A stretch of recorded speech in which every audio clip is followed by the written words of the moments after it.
All right.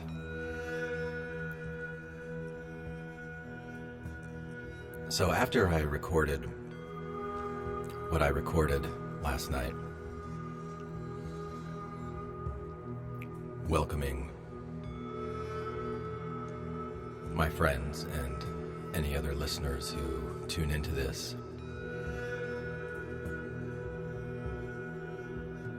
welcoming you all to the field, the Dojo of Sound. I just published it. I didn't listen back to it. I didn't do any edits on it. Welcome to the field. And then a couple hours later, I listened back to it. And I went, oh shit. A dojo of sound. Because that anxiety, coming back up. And I shared it with Avery, and Avery was so sweetly trying to talk me down from my anxiety. This is a binaural meditation podcast. And it helped. It always helps to have someone to talk to and to listen to, and who cares? It's a sacred space to me. But so I did a couple of things to try and manage my anxiety, because one of the prices of increased self-awareness, I believe, is that I become more aware of the anxiety that's always there, but usually I'm masking from myself, from others. That I have designed using sound. To the point where Avery is like, it surprised me to hear you talk about that anxiety. And I'm like, really? But also as a mirror, an environment to reflect on my own thoughts. Didn't you notice it here and here and here and here? She's like, oh, okay, yeah. I can kind of see that. But I thought you were over it. In a process of what some might call self-discovery, and others might call enlightenment. Maybe I'm misrepresenting you a little bit, Avery. Where each of us recognizes, like peeling back layers of an onion. But I don't think anxiety is necessarily something that you get over. Different ways that life has shaped our habitual response system. It hasn't been for me. But it's something that I can learn how to manage and contain. And all of these recordings are personal voice notes that have been sent between friends. Anyway, so one of the tools that I often recommend to clients is journaling. It's pretty widely acknowledged in this industry. Do some journaling. While friends get to know friends. And there's something about using your hand and writing with a pen, if you do it that way, that engages more muscle memory and engages different regions of your brain as you're doing this. And explore ideas that turn each other on in a way. Putting something that's inside of you outside of you, there's this whole process of articulation. And then looking at the thing that's outside of you and reflecting on it. And then there's another integrative processing string of moments where the brain's going, okay, is that what we meant? Is that right? And all the feelings that come with it. So I did a kind of journaling exercise that I like to do where I use artificial intelligence. I'm not asking you to believe these words, Because there's this really... but to notice your own experience. I've never experienced anything like it. As a kid, I used to play with speak and spells. And it just tickled me so much to push the buttons and hear it go. URAPP.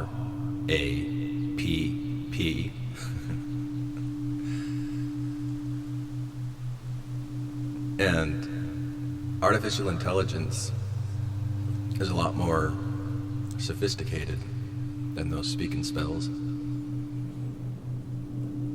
And so I did two things. I took a transcript of that previous episode and I put that into ChatGPT. And I might share that.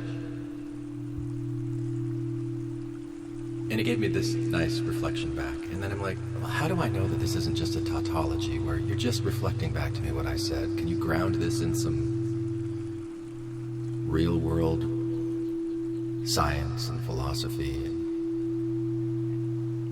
And it came back with an even more interesting and helpful take on what I was experiencing. So I may share that in the future. But what I'm going to share today is the other thing that I did with my episode, which I uploaded into Notebook LM, which is another AI tool that creates a podcast with these simulated voices that sound disturbingly human. So much that I've shared Notebook LM podcasts that I've generated in the past with family and friends. They've been like, ew, ick. I don't want to hear that. Which makes me hesitate sharing it, but I found it so helpful because it says out loud a lot of the things that weren't said, that were behind what I did say. And so for any of you who are going to engage in this experiment here, it might be helpful to hear a little bit of the rationale behind some of those things that I said. So, with no further ado, I'm going to step out of the way, although I may chime in from time to time, quietly and subtly in the background. So here is the deep dive from Notebook LM. Enjoy.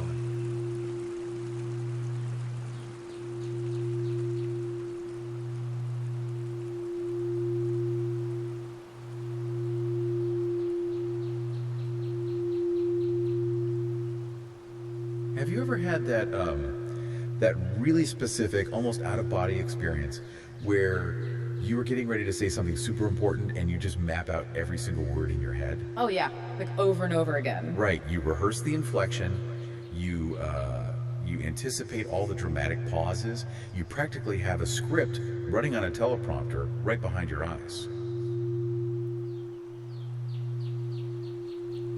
You think you've got it completely nailed. Exactly. You got it nailed. But then the exact second you open your mouth to actually speak, or you press record on your phone, your mind just completely blanks. Total white noise. Yeah, you just freeze. The script totally evaporates, and you are left standing there, completely exposed, and honestly, incredibly vulnerable.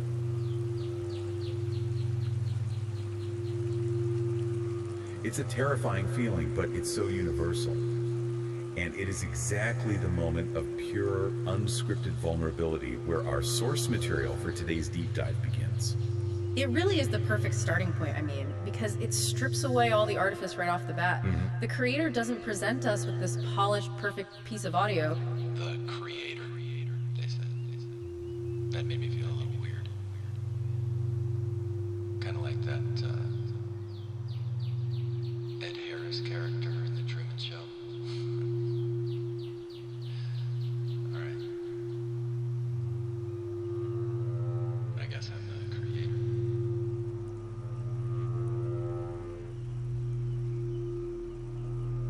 But from a nervous system perspective, I really like that because there is this deep unconscious part of me that creates all my thoughts and creates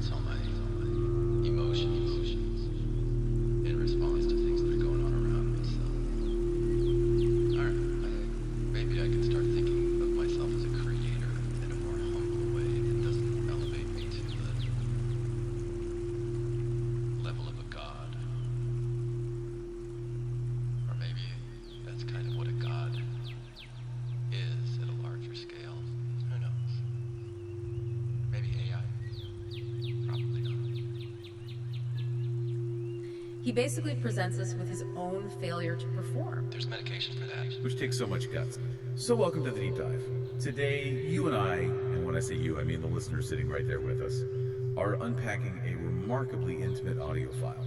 It is titled, Welcome to the Field, a Dojo of Sound.mp3. Such a fascinating title. It is, right? On the surface, it's this unscripted binaural meditation project. It's created by a man who is communicating via these deeply personal voice notes with a really hand-picked group of friends. Yeah. But the mission for us today is to really unpack how this creator uses sound and collaboration to peel back the layers of his own severe anxiety. We're going to follow how that intensely personal, microscopic exploration of his own nervous system unexpectedly evolves into this massive, sprawling philosophical dialogue with an AI chatbot about, of all things, the fundamental nature of the universe. Which, I mean, that transition sounds completely jarring at first glance. So what? Moving from a personal panic attack to the fundamental physics of reality seems like quite the leap, but it makes complete psychological sense when you look at the mechanics of it. Well, we live in an era defined by intense information overload, right? We are just constantly bombarded, and usually we use technology like voice notes or artificial intelligence or even immersive audio to distract ourselves. Oh yeah, doom scrolling to numb the brain. Exactly. We use it to numb out the anxiety of the world.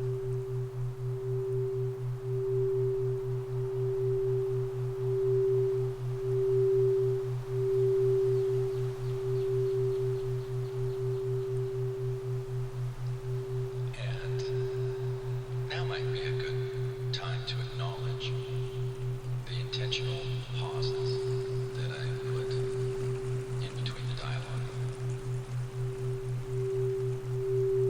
And sometimes you'll hear some breathing patterns rising and falling, like that. So this is a space where I invite you to just take some deep breaths and feel what control of your own breath does in your body.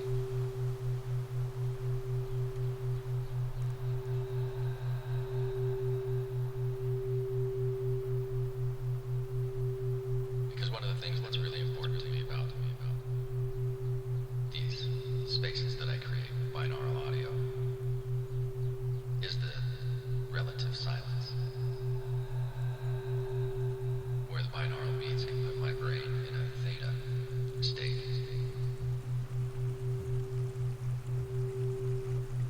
which some traditions claim is a bridge between the conscious and the unconscious. And then I see what unconscious parts of myself begin to emerge through the thoughts I'm thinking and the feelings that I'm feeling. That's how I use these meditations. I invite you to join me if you like. But this creator is doing the exact opposite. He is using modern technological tools as a highly calibrated mirror for profound self-discovery.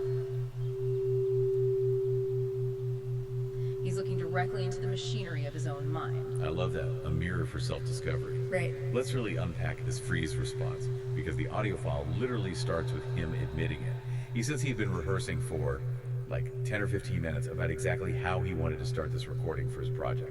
Which he initially called a dojo of sound. Right? Yes, a dojo of sound, but the second he hits record and he actually hears the binaural soundscape in his ear, he completely freezes up. And he realizes right then and there that this freeze perfectly illustrates a recent massive discovery he has made about himself. The anxiety. Exactly. Yeah. He admits that deep down, he is a highly anxious person. And because of that, he has developed incredibly powerful masking strategies.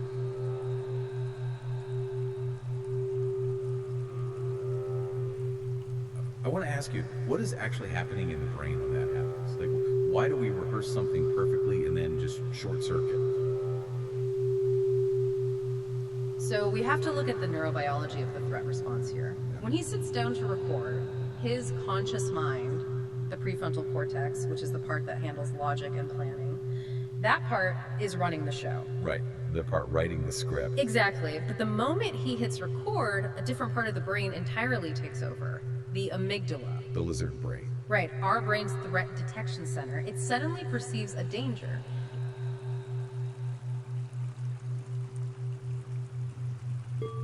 In this case, the danger isn't a physical predator in the room. There's no tiger. No tiger, but there is the threat of social judgment, the vulnerability of being heard by other people. And to the brain, that feels just as dangerous. The amygdala hijacks the brain. It triggers the sympathetic nervous system, flooding the whole body with adrenaline and cortisol.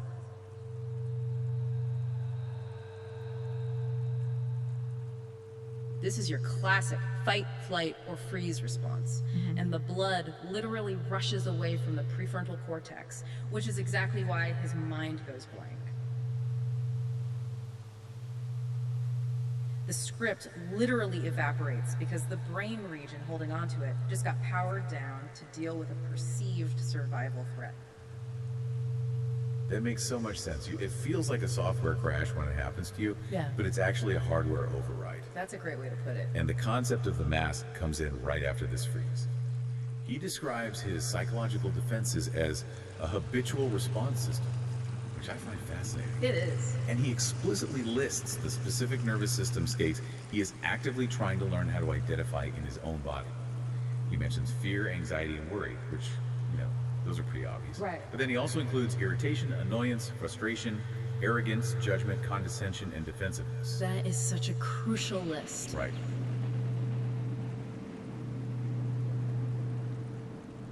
And then on the flip side, he lists positive states, like being inspired, ready to take action, courageous, and brave. But I really want to focus on that first list. Including arrogance and condescension in a list of anxiety responses is deeply insightful on his part. Yeah, because we don't usually think of arrogant people as anxious. Exactly. But if we connect this to the bigger picture of human behavior, condescension and judgment are brilliant defensive strategies. Oh, wow, yeah. If you are constantly judging others, you are keeping the spotlight completely off your own vulnerabilities. You are elevating yourself to a position of false authority so no one can question you.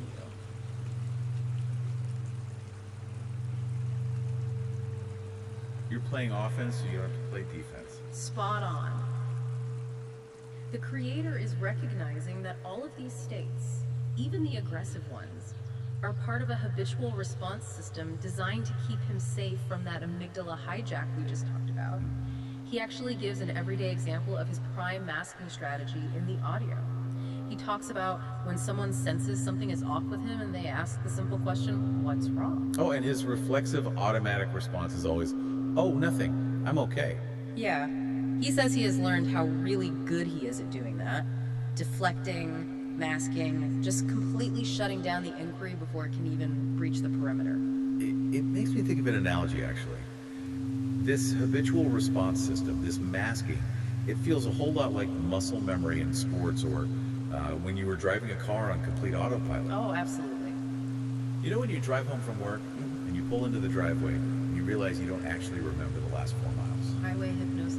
Yeah. Yeah. You didn't consciously decide to steer or hit the brake. Your brain just handled it in the background. That's exactly what this mask is like. You don't consciously decide, I am going to put up an emotional wall right now to protect my fragile ego. Right, you don't have time to think about it. Your brain just deploys the airbag before you even realize you're in a crash. The words, "Oh, nothing, I'm okay," are physically out of your mouth before your conscious mind has even registered the question. That airbag analogy is perfect. The airbag deploys automatically based on a perceived threat. And what this creator is trying to do here is fundamentally rewire that automatic deployment sensor. He wants to catch it. He wants to catch himself in that microsecond before the airbag deploys. But this realization of his own pervasive masking didn't just happen in a vacuum. Because once you realize you wear a mask, you start seeing it everywhere. It's like buying a red car and suddenly seeing red cars all over the road. Exactly. And it forced him to look backward and re-examine his past work. Which brings us to a really glaring example of this anxiety from over a decade ago. It's 2012. He decides to listen back to an introduction he recorded for a podcast called Infants on Thrones, which he did with his friend Tom. Right. Now, listening to this recording over a decade later, through what he calls his new self-awareness filter, the poor guy practically cringes himself inside out. Oh, the visceral detail he provides about this memory is just striking. Yeah, he remembers everything. He remembers exactly where he was sitting. He remembers exactly how he was feeling in his body.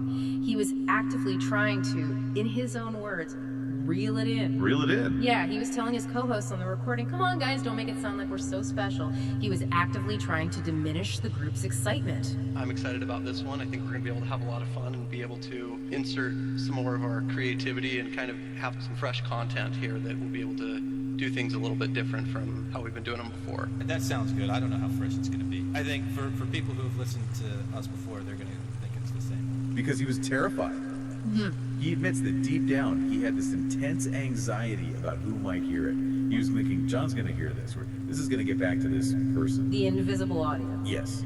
He was terrified of being perceived as arrogant or overselling it. He was so worried about the judgment of that invisible audience that he was actively policing his friends' enthusiasm. To how this podcast, how we're trying to aim it to be different maybe from some of the other popular Mormon podcasts. I think in some ways we will be, in other ways it'll be very familiar to some people. And, each one of us is going to produce content here. And so, right, yeah. Like, the things that I do may be different than the things that Bob does, or Matt, or Randy, or Tom, or Jesse. I hope so. Why is that, Tom?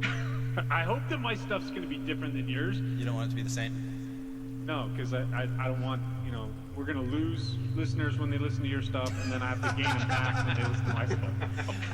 Yeah. It raises such a vital point about how anxiety dictates our social dynamics. We often think of anxiety as this purely internal, private experience, but it totally spills over and regulates the people around us.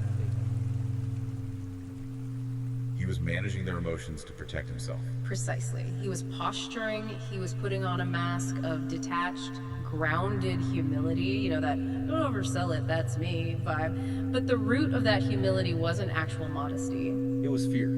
It was pure fear. It was the fear of being seen trying, the fear of being seen caring too much, and ultimately being mocked.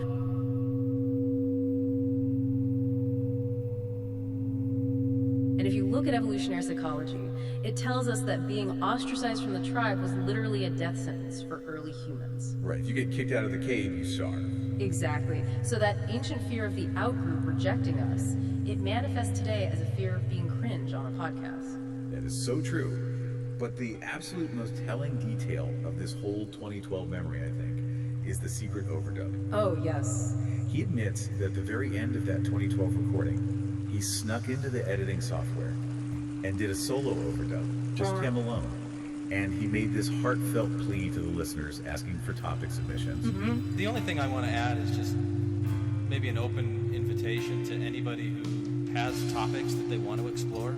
I really like it when we have interaction with people who listen and they have an idea for something that they're passionate about. Let us know and we'll record something. Yeah, I guess the people are listening. He desperately wanted to connect with the audience, but he felt the group recording failed to do that. So he snuck it in. He didn't run it by Tom. He didn't ask anyone else. And he says he's felt slightly guilty about it ever since. Let's analyze that from a psychological standpoint because it's fascinating. The creator was trapped between two entirely contradictory forces here. Okay, what are they? On one side, you have an intense, genuine desire for human connection, which is what drove that secret overdub. On the other side, you have a crippling fear of judgment and vulnerability, which is what drove him to tell his friends to tone down their excitement in the first place. Nice. This is a masterclass in how unacknowledged anxiety forces us into inauthentic posturing. He couldn't ask for connection in front of his friends because that felt way too vulnerable. He had to do it in secret, alone in an editing bay. I do have to push back on him a little bit here, though. Go for it. He's judging his past self really harshly in the audio. He essentially calls the overdub another manifestation of his masking. But I'm looking at it and thinking, is the overdub really a mask? That's a good question. I look at that and think, maybe that secret edit was actually the one moment his true desire for connection broke through all the group's posturing. Like, the guy telling his friends to tone it down was the mask. But the guy whispering into the mic at 2 a.m. asking for listener emails, I think that was the actual authentic human being trapped underneath. That is a brilliant distinction, really. He might be mislabeling his own vulnerability as a mask simply because he feels guilty about the deception of sneaking it in. Well, because he did it behind their backs. Right. We so often conflate guilt with inauthenticity. The impulse itself, the plea for connection, was likely the most authentic part of that entire 2012 project. The tragedy is that the environment of anxiety he cultivated meant his authenticity had to be smuggled in like contraband. Smuggled in like contraband. I love that. And realizing how deeply this anxiety has controlled his life, from 2012 all the way to the present day, he had to find tools to actually disrupt these patterns. Because you can't just think your way out of it. Exactly. You can't just intellectualize your way out of an amygdala hijack. Which brings us to the foundation of his current audio project, the Dojo of Sound, and his use of binaural beats.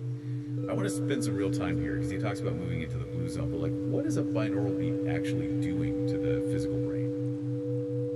It is a genuinely fascinating mechanism. A binaural beat is actually an auditory illusion created by the brain itself. An illusion. Yeah. So if you play a continuous tone of, say, 300 hertz in your left ear and a tone of 310 hertz in your right ear, your brain doesn't just hear two different sounds. Okay. The auditory processing centers in your brain actually compensate for the difference between the two.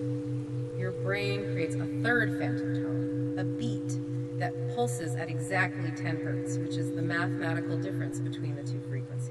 Yeah, but in this case, I'm not using 300 hertz as a base carrier tone. I'm using 120, which is much lower, and I like that lower hum, which you'll hear beneath the different rain sounds and birds and other effects that I throw in here. So I use 120 in your left ear, and then in your right ear, for some of the time, it's 126 to give you a 6 hertz difference, which is the theta brainwave state. But I also I'll move it from 126 down to 121, and then back to 126 in a pattern that has been inspired by the Fibonacci sequence, which is essentially every 1 minute, then 1 minute, then 2, then 3, then 5, then 8, then 13, then 8, then 5, then 3, then 2, then 1, 1 again to make a 53-minute cycle. Where for some of those times you're in theta, sometimes you're in delta. So what I was trying to do with that was encourage the brain to move into more restful, sleep-like conditions, almost kind of stretching it was my idea. It's really more of an artistic flair than I think anything else. But that's what I'm doing with this track that you're listening to, and I use the same underlying binaural sequence for all of these. Very rarely are they the full 53 minutes or longer. And part of the reason I'm doing this, I feel like it's made such a profound impact on me listening to these tones pretty regularly for the last year and a half. And so I'm curious to see if that has the same effect on others. And I know that it has for some. And B, I'm curious to know if that effect is more a placebo effect or what other kind of experiences people might have. So that's why I like sharing it, having someone engage with it for long enough to be able to form more of an opinion than just, yeah, I didn't like it. So it's kind of an experiment that I'm inviting anyone to join in with me.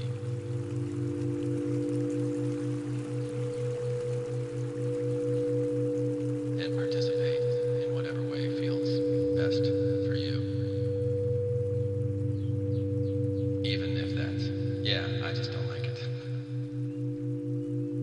Right, so the bait isn't actually in the audio file at all. It's being generated entirely inside your own head. Completely inside your head. It's called the frequency following response, and it's significant because brainwaves operate at specific frequencies. Right.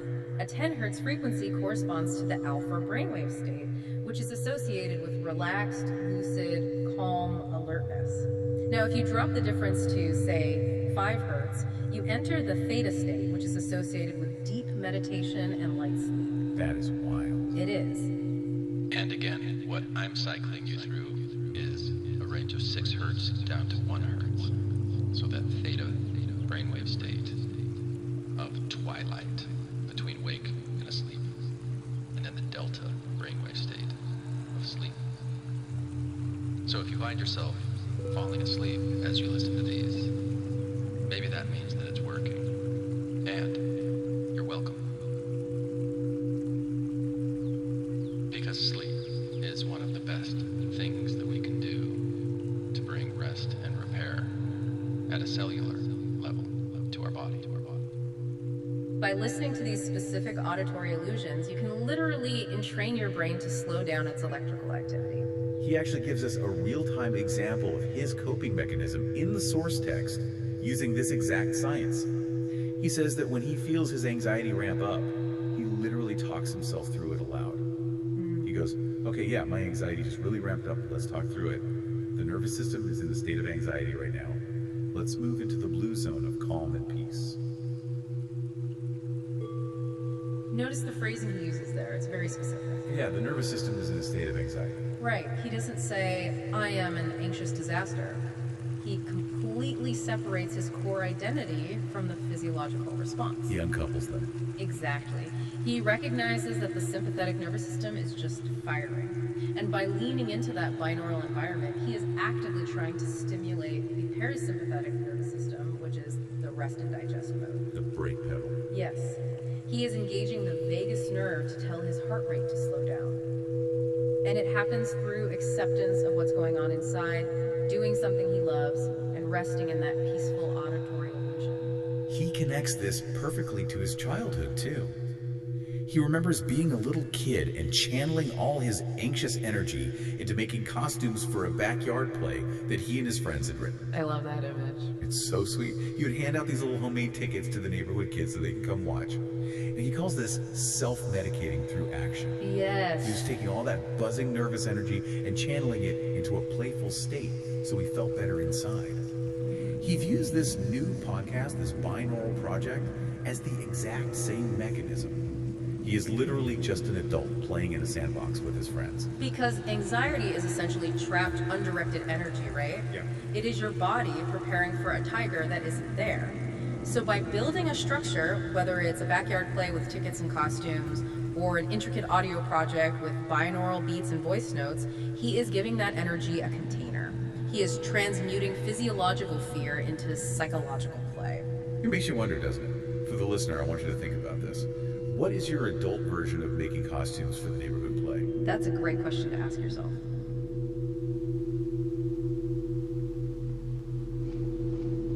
When your nervous system is buzzing and the world feels completely overwhelming, how do you self-medicate through action?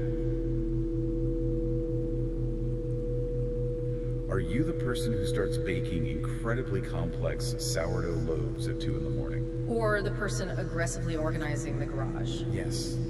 Labeling every single wrench. Or maybe you're building a 30-tab fantasy football spreadsheet.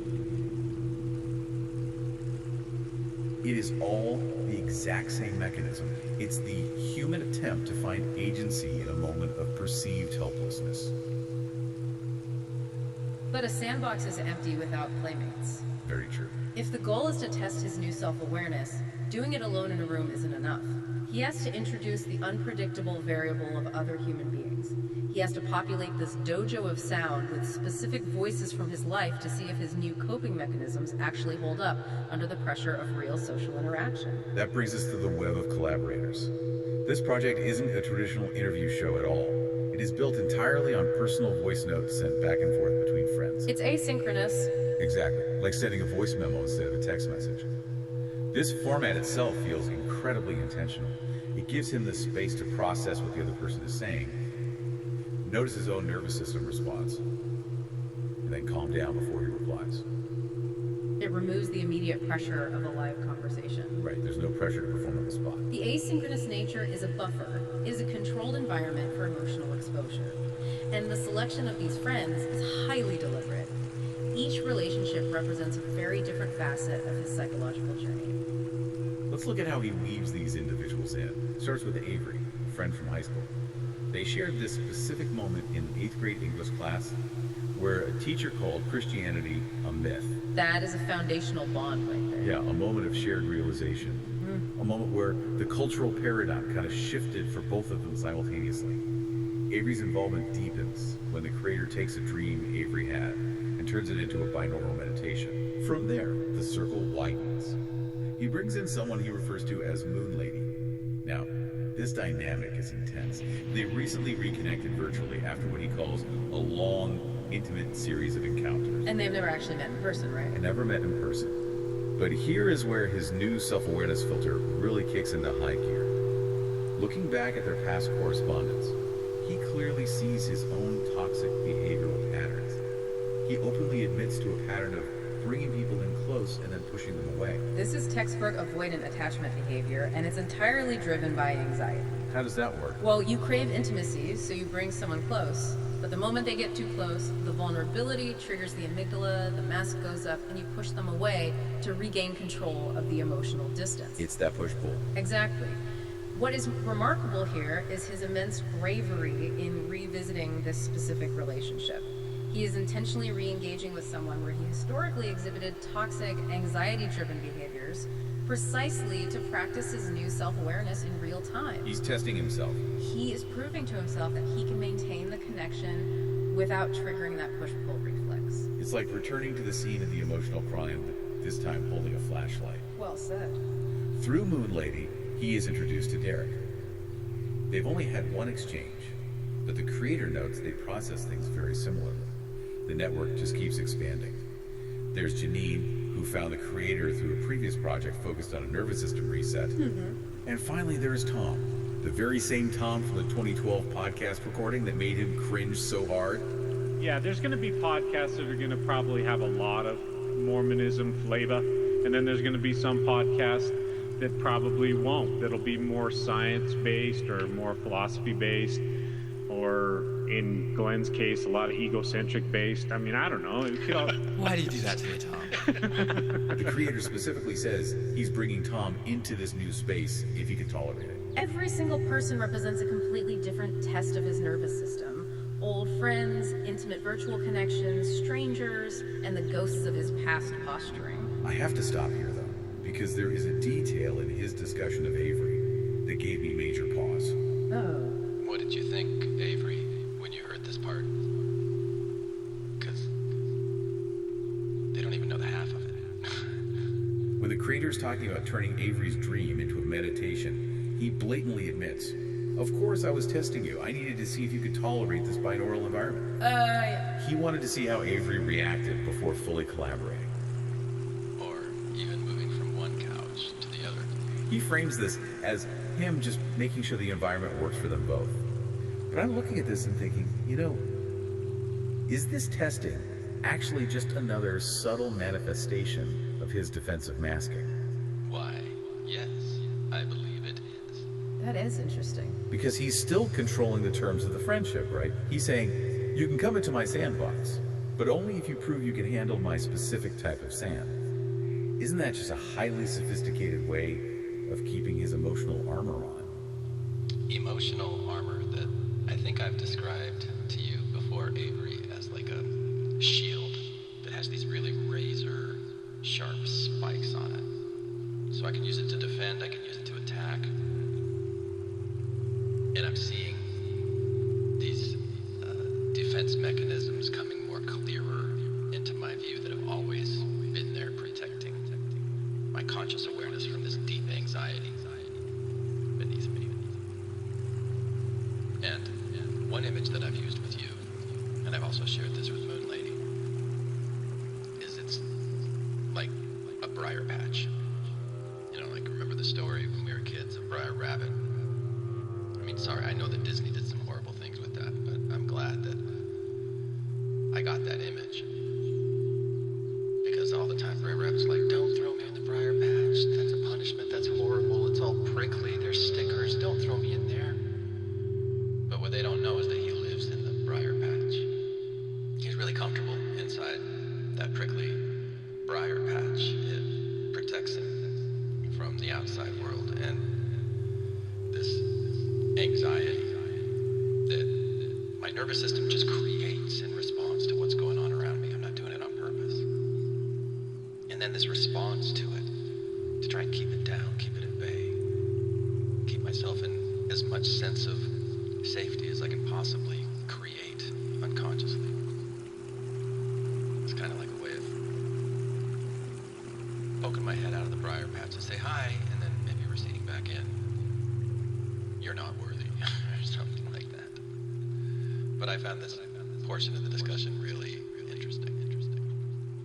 That is an exceptionally sharp critique, and it really highlights the insidious nature of ego defenses. Right. Even when we believe we are acting out of pure self-awareness, the ego can disguise a defensive mechanism as a necessary test for compatibility. I'm just making sure we vibe. Exactly. By setting a hurdle for Avery to clear, the creator retains the ultimate power to reject or accept the collaboration, thereby insulating himself from the actual vulnerability of mutual spontaneous creation. It just goes to show that peeling the onion of self-awareness is never entirely finished. Masks all the way down. But regardless of his motivations, Avery does pass the test. And as they are talking back and forth, Avery casually suggests they change the name from Dojo of Sound to The Field. This linguistic shift is everything. It really is the pivot point for the entire source material. Moving from a dojo, which implies fighting, training, defensive posturing, blocking punches, to the field, which implies openness, expanse, interconnectedness. This shift triggers a massive expansion in the creator's thinking. The shift in scale is just breathtaking. It moves from the microscopic, like, how do I calm my nervous system right now, to the macroscopic, what is the fundamental nature of reality itself? Yes. And it happens in the most remarkably mundane, modern setting. Picture this, you sitting at home. Before Avery even officially suggested the name The Field, the creator's just sitting on his couch watching a TV show.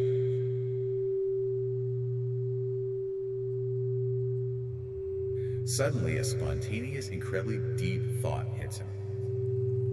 He literally pauses the TV, pulls out his phone, and speaks this profound existential theory directly into an AI chatbot. Which is such a modern experience. Right. He admits he feels totally embarrassed by doing this, but he says he gets joy from it, so he shares the recording anyway. The prompt the creator gave the AI is staggering in its scope. He posited that everything in existence is an extension of the field. A concept some people call source energy, or God. He told the AI he imagines this field as the source of all quantum fields, which interact to create physical matter. He then took it a step further. It gets wild here. It does. He theorized that human consciousness itself is simply the result of many different fields, like different brain regions interacting with one another. And he didn't stop there. He suggested that there are an infinite number of conscious experiences currently being held by the field at this very moment. And he explicitly demanded that the AI ground these wild thoughts in science, philosophy, mysticism, and esotericism. He wanted it rigorously checked. Exactly. And his final requirement. He asked the AI for clean, concise metaphors to help him understand his own theory. The AI's preliminary response actually validated his thinking by noting that this worldview sits at the intersection of traditions that rarely ever speak to one another. Right. It pointed out that physics entirely supports the field aspect through quantum field theory. Philosophy and mysticism support the interconnected reality, citing Vedanta, Taoism, Sufism, Christian mysticism, the Kabbalah, and indigenous traditions. It pulled from everywhere. Everywhere.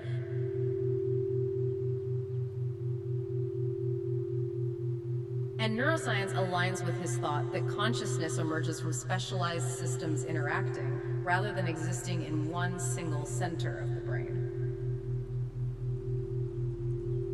Wait, slow down on the physics part, though. I need you to clarify something, because the AI specifically warned him about connecting consciousness to quantum physics. I always thought quantum mechanics was all about the observer. Doesn't the observer effect in physics prove that human consciousness is fundamentally required to create reality? Like that particles don't exist until we look at them? That is a very common, very profound misunderstanding of quantum mechanics, and the AI was actually incredibly rigorous in correcting it. Okay, correct. The observer effect does not mean a human mind is required. In physics, an observer is just any apparatus that interacts with a quantum system to measure it. So it doesn't have to be a person? Not at all. A rock can be an observer. A stray photon bouncing off an electron is an observation. It's about physical interaction causing a wave function to collapse, which is a process called decoherence. It has absolutely nothing to do with human consciousness or spirituality. Wow, okay. The AI maintained a strict boundary here. It said physics strongly supports the concept of universal interacting fields, but it does not scientifically establish the idea that the universe itself is conscious. That remains a philosophically beautiful idea, but the math of quantum field theory does not require a mind. So the AI is basically saying, I love your vibe, your mystical intuitions are great, but let's not pretend we can prove the universe is thinking using a particle accelerator. Exactly. It's holding the line between hard science and deep philosophy. I love that. But it did oblige his request for metaphors, and it gave him 6 distinct, highly detailed metaphors to explain this grand theory of everything. These form the absolute core of the source text, and we need to unpack the underlying logic of every single one. We absolutely do. We will explore each one, starting with the metaphor the chatbot designated as the cleanest mystical representation, and that is the ocean and the wave. Okay, break that down.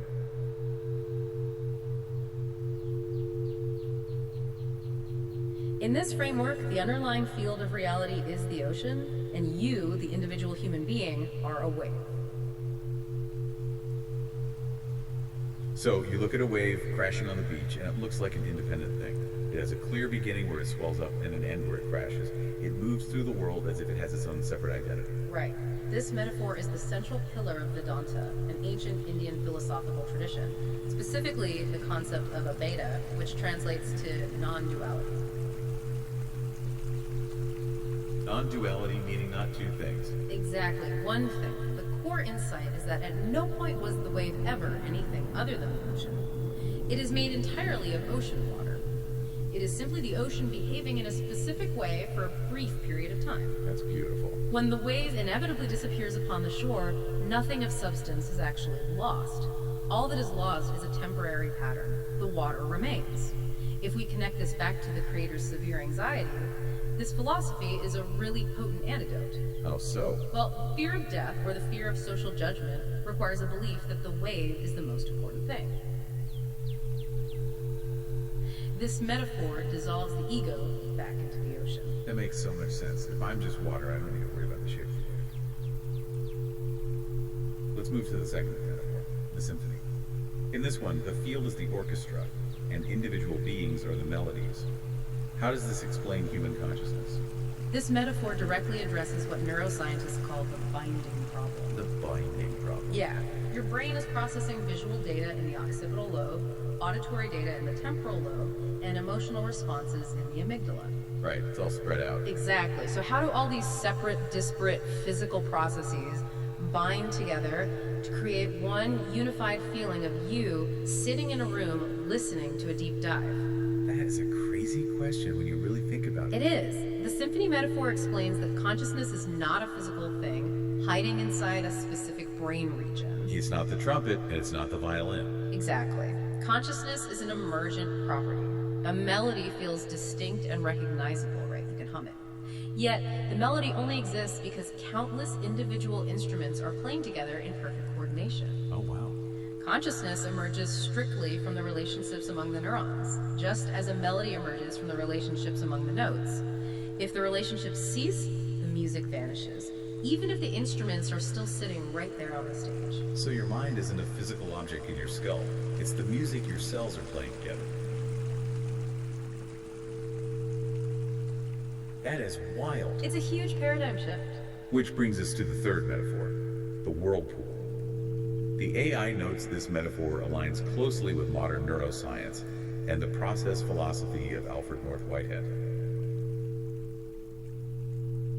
I have to admit, I have no idea what process philosophy is. Oh, Alfred North Whitehead was an early 20th century mathematician and philosopher who argued that Western civilization made a massive mistake by viewing the universe as a collection of static objects or nouns. Nouns, okay. He proposed that reality is fundamentally made of events, processes, or verbs.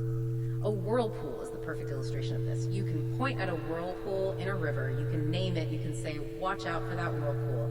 It looks exactly like a solid object. But a whirlpool isn't a thing at all. It is purely a process. Yes. It is just water organizing itself into a particular pattern for a brief moment in time. The water making up the whirlpool right now will be miles downstream in 5 minutes, replaced by totally new water, but the whirlpool pattern remains. This is a radical shift in how we view human identity. A human being in this framework is a verb, not a noun. You are a process. Exactly. The actual carbon and water molecules making up your body today are completely different from the molecules that made up your body 7 years ago. You are literally a different physical entity. What persists is the pattern, the organization of memories and relationships. You are a biological whirlpool. A biological whirlpool. I love that. Metaphor number 4 builds on that interconnectedness. It is the conversation. The field is a massive, universe-spanning conversation where every single particle, cell, organ, person, ecosystem, and galaxy is a participant. The AI points out that this fits remarkably well with systems theory. Systems theory looks at the world not as isolated parts, but as complex networks of interacting components. Everything is talking to everything else. Right. In this metaphor, what we call consciousness is simply what it feels like from the inside to participate in that cosmic conversation from one very specific, localized perspective. So human consciousness is what happens when trillions of tiny cellular conversations in your body finally coordinate enough to form a coherent thought, like, I'm hungry. Exactly. The complexity just scales up and down. Which leads directly into the fifth metaphor, addressing that scale of consciousness. The campfire. Imagine consciousness is like fire. You could have a tiny candle flame, a campfire, a raging forest fire, or a massive star burning in space. Right, different sizes. They are all fundamentally fire, but they differ vastly in complexity, scale, and intensity.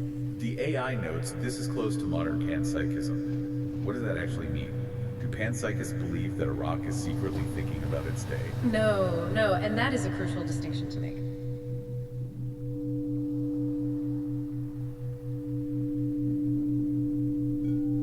Panpsychism is the philosophical view that consciousness, or mind, is a fundamental and ubiquitous feature of the physical world. Like gravity. Yes, just like mass or electrical charge. The basic building blocks of matter have some rudimentary, microscopic, unimaginably simple subjective property. A rock doesn't have a human mind, just as a single drop of water isn't a tsunami. Okay, that makes more sense. But the fundamental ingredients of mind are present everywhere.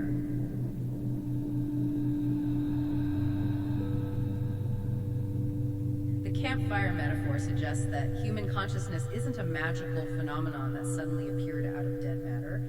It is just a particularly complex, roaring flame built from the same basic sparks that exist throughout the entire universe. It's all the same fire. Finally, we reach the sixth metaphor, which the AI calls its absolute favorite concise version of the creator's entire idea. The field looking at itself.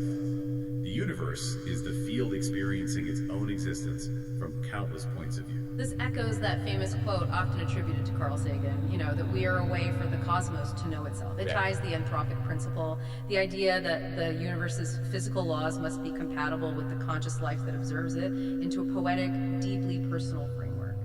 The creator loved this one so much that he specifically adapted it into his own personal mantra.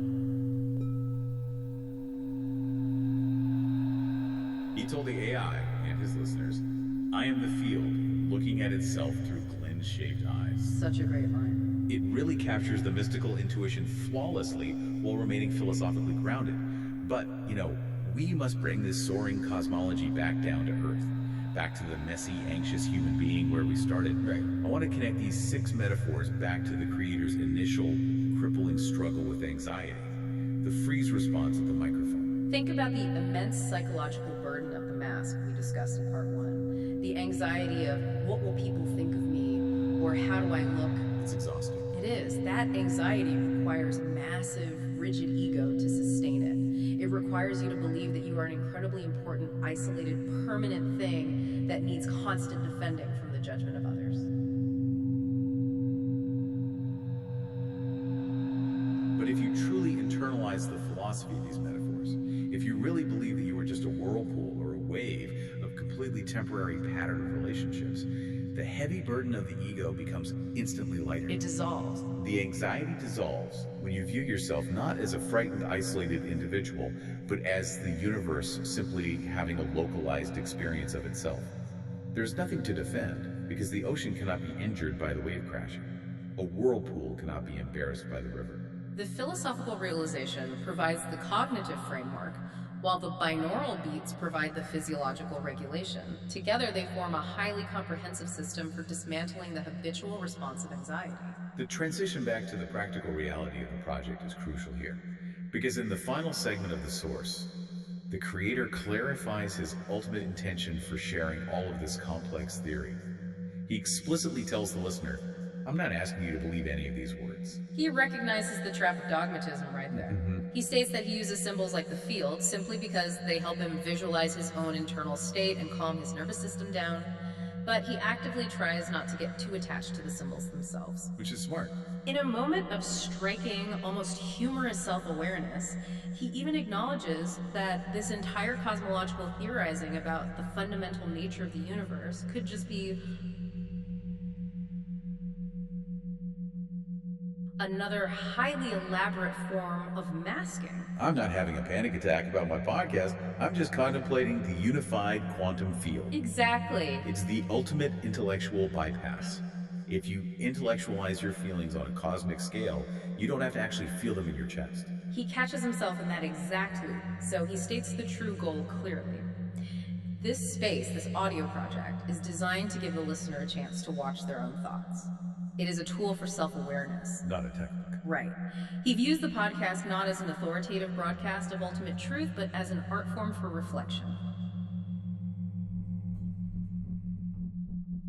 The intention is that while you are listening to him explore his mind, you are provoked to notice your own internal experience, your own habitual response systems. It's not about learning facts, it's about learning yourself. He issues an open invitation at the end. If anything in the audio inspires the listener, he wants them to share it. He wants to complete the collaborative loop. There is a beautiful irony to the architecture of this entire endeavor if you step back. Look at the trajectory. Right. The creator started out terrified of the sound of his own voice. He was crippled by the anxiety of what people would think of him, to the point of freezing at the microphone and doctoring a 2012 recording in secret because he couldn't even ask for connection in front of his own friends. Yeah, it was so closed off. And how does he resolve this decades-long struggle? Yeah. He builds a massive, collaborative, multi-layered philosophical universe simply to create a safe space where other people can feel comfortable examining their own minds. He literally cured his fear of speaking by building a world where listening is the primary objective. Let's use one final analogy to wrap our heads around what he's built here. I think he has essentially constructed a museum. A museum, I like that. He hasn't built a church that requires your absolute faith in his AI metaphors or his theories on consciousness. He has built an interactive museum exhibit.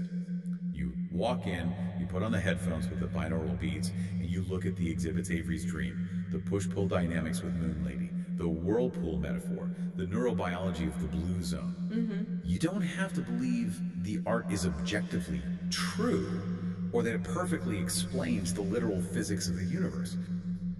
You just have to stand in front of it and observe how it makes you feel inside your own body. That is the genius of the dojo of sound, or rather, the field. It is an environment engineered for deep reflection, utilizing the very tools, asynchronous communication, artificial intelligence, and digital audio that usually distract us from ourselves. To quickly recap our massive journey today, We started with a guy freezing up at a microphone because his amygdala deployed an emotional airbag of anxiety. We uncovered his old posturing from a 2012 podcast, complete with secret overdubs born out of a desire for connection. We explored the deep science of how he uses the frequency-following response of binaural beats to navigate his nervous system into the parasympathetic blue zone, while gathering friends into a collaborative healing sandbox. And then finally, we watched him consult an artificial intelligence to realize that we might all just be the universe looking at itself through temporary eyes. It is a remarkable synthesis of raw human vulnerability and soaring cosmic perspective. It really is. But before we let you go, we promised you a final thought, something to take with you into the rest of your day that builds on everything we've discussed. Let's combine two of those AI metaphors, the whirlpool and the conversation, and turn them directly onto your daily life right now. This is a powerful exercise. If it is true, as process philosophy suggests, that you are not a fixed, permanent thing, but rather a completely temporary process made entirely of your relationships and interactions, then I want you to look at the inputs of your life. Look at the specific conversations you are having right now. Look at the media you are consuming today. Look at the people you are spending time with this week. If those inputs are the literal water that is making up your whirlpool, what kind of pattern are you organizing yourself into today? And more importantly, as you observe that pattern, is it a shape you actually want to take? Thank you so much for joining us on this deep dive into the source material. Keep exploring, keep questioning your own habitual response systems, and we hope you enjoy your time in the field.